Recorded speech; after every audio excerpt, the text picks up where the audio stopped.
ఒక రోజున మానవుడి ప్రయాణం ముగించబడింది.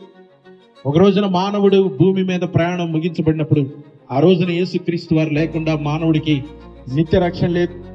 నిత్య రక్షణను పొందాలి, అది క్రీస్తు ద్వారాను పొందాలి. ఆయన ఒక్కడే పాప భారము నిమిత్తమై సిలువలో మరణించి మరణము నుంచి తిరిగి లేచాడు.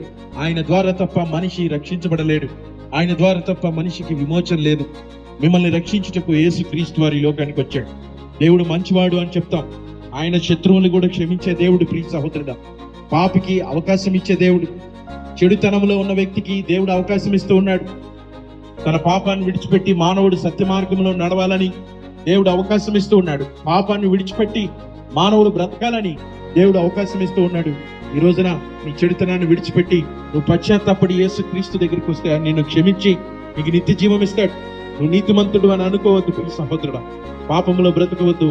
పాపము నుంచి నువ్వు రక్షించబడాలంటే యేసుక్రీస్తు వారి మార్గము, సత్యమును, జీవమునై ఉన్నాడు.